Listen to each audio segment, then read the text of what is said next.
मंजू ने लंबी सांस लेते हुए जब खिड़की से बाहर झांका तो पता लगा कि अच्छी खासी सुबह हो गई थी।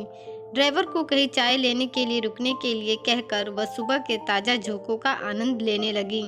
मंजू नागपुर से चली थी, मुंबई आने को ही था। यह जगह कोई गांव जैसी लग रही थी। खैर मंजू को तो चाय की तलब लग रही थी। एक छोटा सा बाजार आ गया और वहां लाइन से चाय के ठेले लगे थे। मंजू की आवाज पर ड्राइवर ने पहियों को रोक दिया। एक महिला चाय का ऑर्डर लेने के लिए उसकी कार के पास आई। उस महिला की सूरत देखकर मंजू तो जैसे आसमान से गिरी। उसने चाय मंगवा ली और ड्राइवर को थोड़ी देर के लिए खाने पीने के लिए भेज दिया। वो फटाफट चला भी गया। दरअसल उसे भी काफी देर से गाड़ी चलाते हुए भूख लग रही थी। मंजू को पक्का यकीन था कि यह महिला वो ही है और 2 पल की बातचीत में यह साबित भी हो गया। तो वह महिला उसकी सगी भाभी प्रतिमा थी और पिछले 6 सालों से गुमशुदा भी थी। ओह, तो आज यहाँ मिली। मंजू ने कुशल मंगल पूछा तो प्रतिमा ने उसको खुलकर बता दिया कि यह सब कुछ कैसे हुआ, यानी कि वह घर से इतने दिनों तक कहाँ रही थी और आज यहाँ कैसे पहुंची। प्रतिमा अपनी आप बीती बताने लगी कि ससुराल में खेतों का मैनेजर ही उसका आशिक था और आशिकी के आखिरी चरण में संपत्ति के लोग के वशीभूत होकर उसी ने उसका यह हाल कर दिया था। मंजू को उसने विस्तार से बताया कि लड़कपन से ही वह बहुत आजाद किस्म की थी। शायद 2 भाइयों में अकेली होने के कारण उसे यह आजादी मिली थी। विवाह हुआ तो ससुराल में सारी आबोहवा और माजरा बहुत जल्द समझ आ गया। बड़े बड़े खेत थे, बाग बगीचे थे, खूब दौलत थी और पति अकेले थे।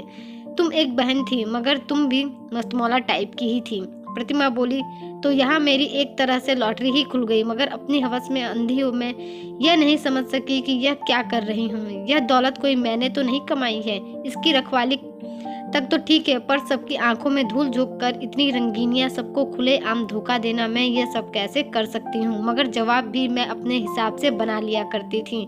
बचपन से कोई रोक टोक नहीं थी मुझ पर। सारे सही गलत तो मैंने अपने तरीके और अपनी सहूलियत से जो बना रखे थे। मैंने सपने में भी नहीं सोचा होगा कि आगे इतने बुरे दिन देखने थे, मगर यह अंजाम तो मैंने खुद ही अपने लिए बिछा रखा था। हाँ तो मंजू, तुम सबसे कमजोर थी। मैं तुमको फुसलाने लगी, उल्लू बनाने लगी। मैं कभी नहीं कहती थी कि तुमसे बात किए बिना मेरा काम नहीं चल पाता, लेकिन तुम्हारे लक्षण, सोच विचार, चाल चलन थे ही ऐसे कि मेरा काम आसान हो गया। मैं तो आशिक मिजाज थी ही, लेकिन तुम्हारे ये अंदाज मेरे बाकी के अवगुण को भी बहुत आसानी से छिपाते चले गए। तुम्हारे पति को तो अपने हर मिनट को डॉलर में बदलने का जुनून सवार था और तुम्हारे होने ना होने से उसको कभी कोई फर्क भी नहीं पड़ता था। वैसे भी वो अच्छी तरह समझ गया था कि तुम्हारे पर्स में नोट भरे हो और वार्डरोब में फैशनेबल कपड़े हो तो तुमको यह भी याद नहीं रहता कि तुम्हारा कोई पति भी है। वो इस बात का फायदा उठाकर तुमको आज़ादी देने के नाम पर नजरअंदाज करता रहा। मंजू, वो खुद एक नंबर का अय्याश है। 2-3 बार उसने मुझसे लिपटने की कोशिश की, मगर उसके बदन का पसीना, ओहो, मुझे उल्टी सी आती थी। पर तुम तो बेफिक्र सी अपने रंग में रही। तुम आए दिन पीहर आकर पड़ी रहती और तुम्हारे माता पिता यानी मेरे सास ससुर तुम्हारी संगत में मिठास से सराबोर रहते। वो बस खाते पीते आराम करते और तुमसे ही बातें करते रहते। उनको, तुम्हारे पति को और तुम्हारे भाई तक को अपने जुआ ताश आदि के नशे पत्ते में यह कभी पता ही नहीं रहता कि मैं क्या कर रही हूँ। खेत में जाने के बहाने वहाँ कौन कौन से गुल खिला रही हूँ। मैं बस दिखावे के लिए तुमसे लाड़ करती और सास ससुर ही नहीं, मेरे पति भी भावुक होकर बहुत खुश हो जाते कि कितनी व्यवहारिक हूँ मैं। ननद के साथ इतनी सरल सहज। फिर उनको कभी बुरा नहीं लगता था कि मैं अपनी चाल चला रही हूँ। उनकी मर्जी कहीं है ही नहीं। खाना रोज बाहर से आ रहा है, कितनी चीजें बर्बाद भी हो रही है और मैं तो अपनी रवानी में उनके साथ कभी यहाँ तो कभी वहाँ बस आवारागर्दी करती फिरती थी। तुम और वो सब यही सोचते कि मैं कितनी जिम्मेदार हूँ, बाग बगीचे अनाज मवेशी देख रही हूँ, इस घर के लिए तन मन धन से जुटी हुई हूँ। तुम तो भाई हद दर्जे की निकम्मी थी, अपने भाई की तरह, लेकिन मेरा काम तो आसान कर रही थी। धीरे धीरे ही सही मैंने तुम्हें उपन्यास में डूबे रहने और हर दूसरे दिन टॉकीज जाकर फिल्म देखने का ऐसा आदी बना दिया कि तुम उस लत से बाहर आ ही नहीं सकी। आती भी कैसे, मैं तो तुम्हारी हर बुरी आदत को खाद पानी दे ही रही थी और मुझे मुश्किल हुई भी नहीं। तुम्हारा जब तक मन होता पसर कर सोती ही रहती। तुम भी अजीब इंसान थी, जब जो मन होता वो करती। रात को बाहर बैठकर मैगी खाती, सुबह से दोपहर तक खर्राटे भर पलंग तोड़ती, समय कुछ समय भी नहीं देखती थी। मैंने तो बस तुमको हवा दी। मैं तुमको हमेशा राजकुमारी कहती रहती थी, जबकि सच यह था कि तुम इंसान कहलाने लायक भी नहीं थी।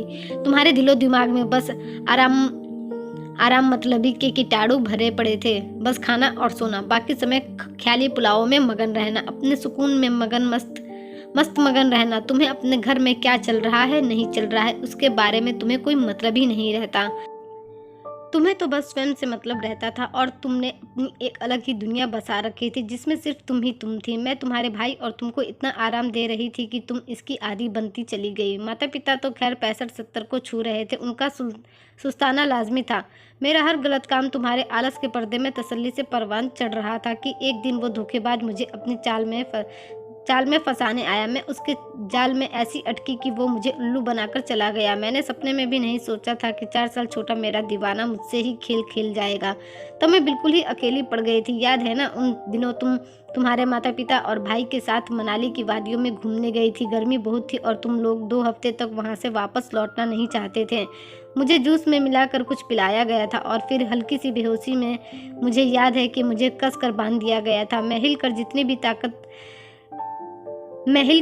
भी ताकत थी जूझती रही। मैं बहुत चीखी, जितना दम बचा था उतना, पर वो सबको अपने साथ मिला चुका था। बंगले का कुक, माली और चौकीदार। मेरे हाथ पैर बांधकर एक ट्रक में पटक दिया गया और यहाँ इतनी दूर गांव में फेंक दिया गया।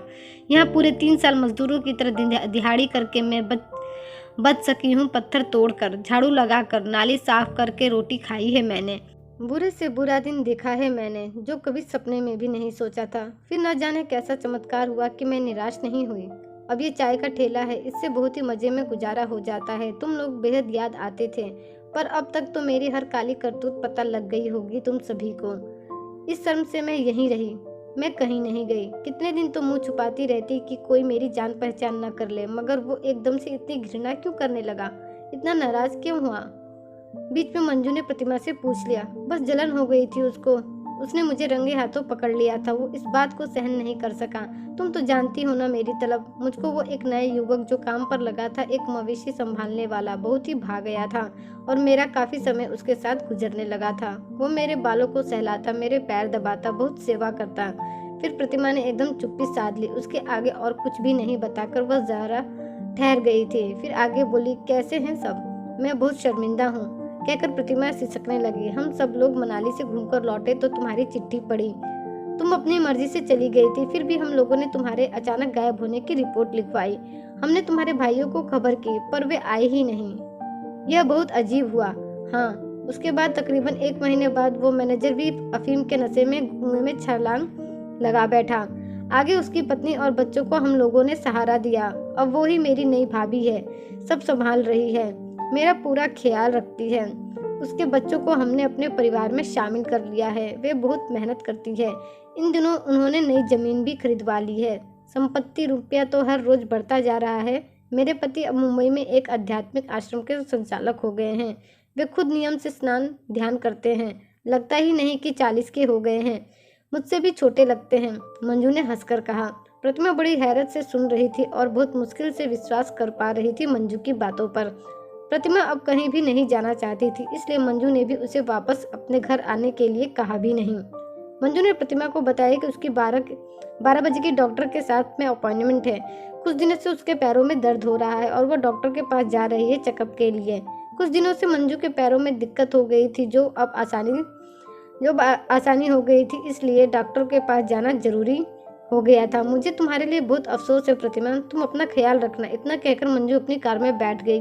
प्रतिमा उसको जाते हुए देखती रही और अपने वर्तमान पर वापस ठहरकर जूठे गिलास मांजने लगी और फिर ग्राहकों के आने का इंतजार करने लगी।